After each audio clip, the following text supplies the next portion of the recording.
तो मूवी की शुरुआत 1914 में होती है और हम एक आदमी को देखते हैं जिसका नाम फ्रेंड होता है। वो अपने कुछ दोस्तों के साथ एक वीरान टापू पे आया होता है। उसे वहाँ पे 1 साल के लिए रुकना था और वो वेदर ऑब्जर्वर की जॉब करता वहाँ पे, यानी कि उसे मौसम की जानकारी इकट्ठा करनी थी 1 साल तक। उसके दोस्त उसका सामान उतारने में मदद करते हैं और एक घर के पास पहुँचते हैं। उस घर की भी हालत काफ़ी ज़्यादा बुरी होती है और ऐसा देख के लग रहा था कि कई सालों से यहाँ पे भी कोई नहीं रह रहा है। असल में यहाँ पे पिछले साल वाला वेदर ऑब्जर्वर होना चाहिए था, लेकिन वो वहाँ से मिसिंग होता है। इसी घर के पास में एक लाइट हाउस भी होता है।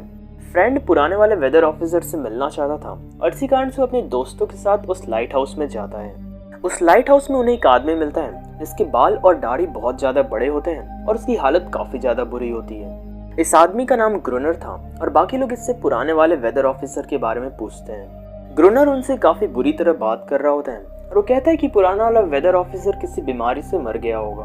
बाकी सभी लोग पुराने वाले ऑफिसर को वापस लेने के लिए आए होते हैं, पर क्योंकि वो उन्हें नहीं मिलता है इसलिए वो अकेले ही जाने लगते हैं। लेकिन जाते जाते कैप्टन फ्रेंड को एक गन देता है और कहता है कि वो अपना ख्याल रखे।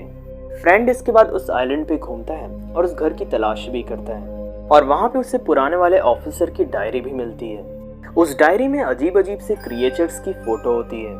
फ्रेंड जब डायरी को पढ़ रहा होता है तभी वो गलती से सो जाता है। अगली सुबह वो मौसम की जानकारी इकट्ठा करने का काम करता है और इसी में उसका दिन बीत जाता है। रात को वो अपने घर में बैठा होता है, लेकिन तभी उसे कुछ आवाज़ आती है। वो दरवाजे के पास जाता है और चेक करने की कोशिश करता है और तभी वो देखता है कि दरवाजे के नीचे से अजीब से हाथ अंदर आ रहे होते हैं। ये देख के वो बुरी तरह डर जाता है और एक कोने में जाके छुप जाता है और अपनी रात वहीं पे बिताता है।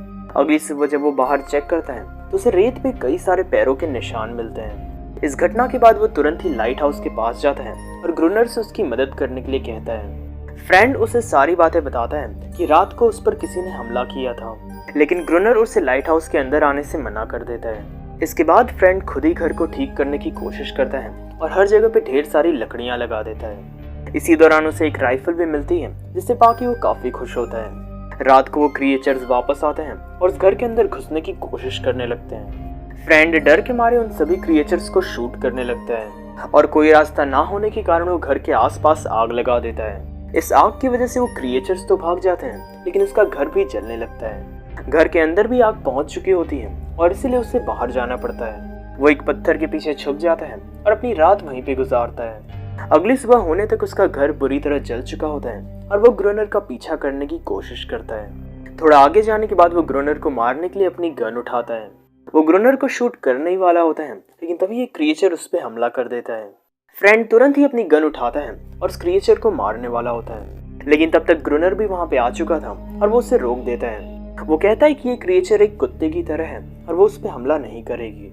फ्रेंड उसकी बात मान लेता है और उसके साथ ही रहने लगता है। फ्रेंड ग्रुनर से ये भी पूछता है कि उसने इस आइलैंड को छोड़ने की कोशिश क्यों नहीं की। वो तो पहले से ही इन क्रिएचर्स के बारे में जानता होगा, लेकिन ग्रुनर कहता है कि उसे इस आइलैंड पे शांति मिलती है और इसी कारण से वो इसे नहीं छोड़ेगा।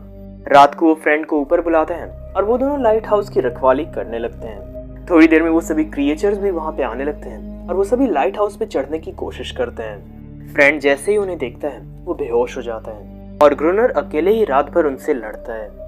अगली सुबह ग्रुनर फ्रेंड पे काफी ज्यादा गुस्सा होता है और वो उसे पानी भर के लाने के लिए कहता है।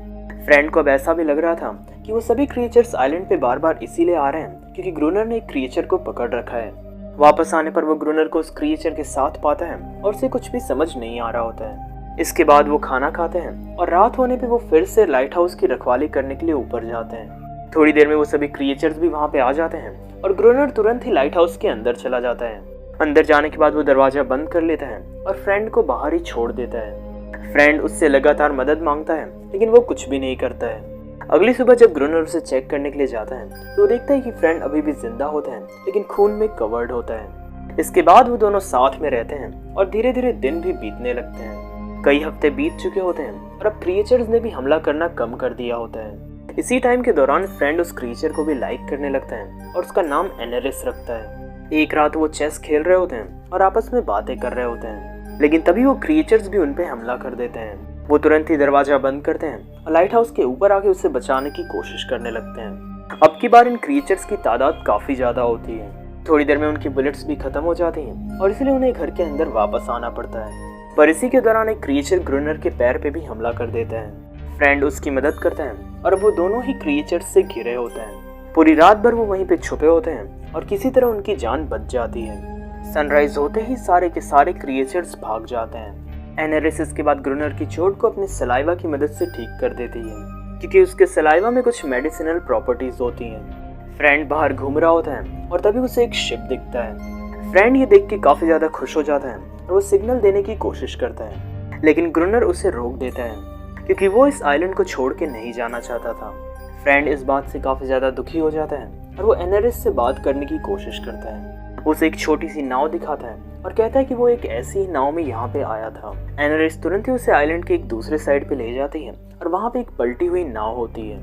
फ्रेंड ये बात ग्रुनर को भी बताता है, लेकिन वो कुछ खास खुश नहीं होता है।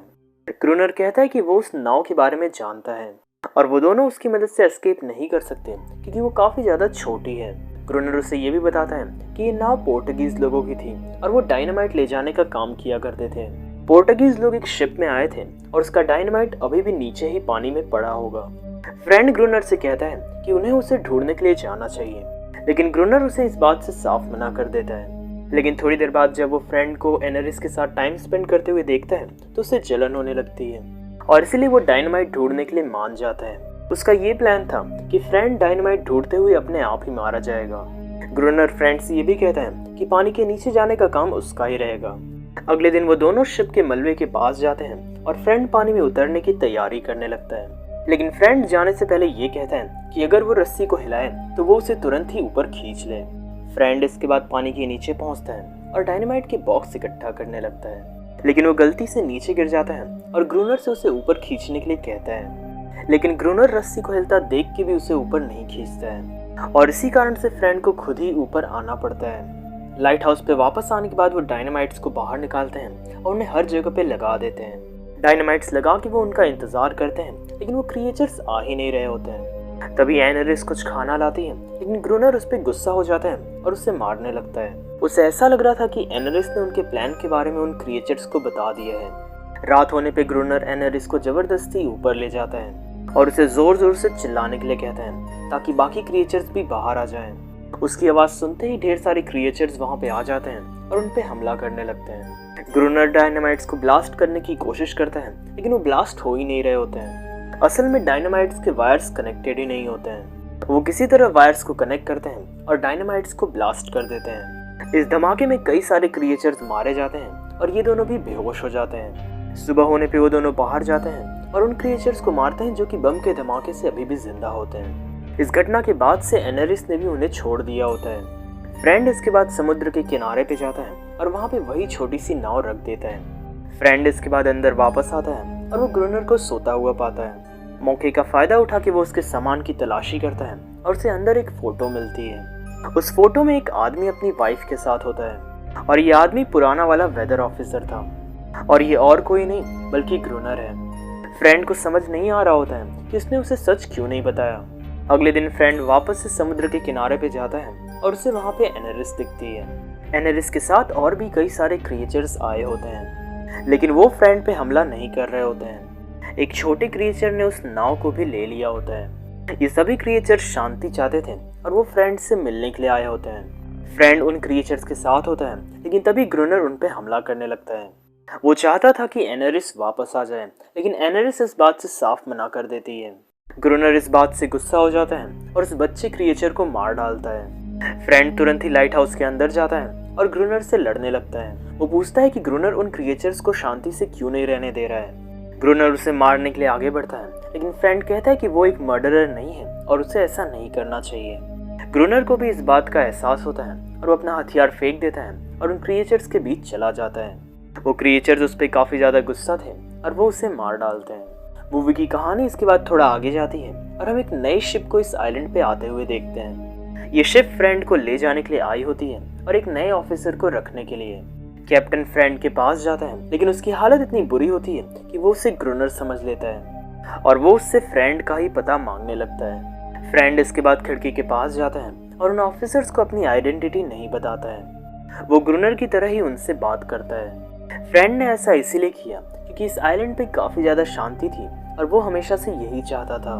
सामने जो शिप थी वो उसे शहर की याद दिला रही थी और वो वहाँ पे वापस नहीं जाना चाहता था। और मूवी भी यहीं पे ख़त्म हो जाती है। तो ये था आज का एक्सप्लेनेशन। उम्मीद करता हूँ कि आपको ये वीडियो पसंद आया होगा। ऐसे ही और भी कमाल के वीडियोस देखने के लिए चैनल को सब्सक्राइब कर लें और अगर ये वाला वीडियो पसंद आया हो तो इसे लाइक करें। तो फिर चले मैं आपसे मिलूंगा अगले वीडियो में, तब तक के लिए गुड बाय।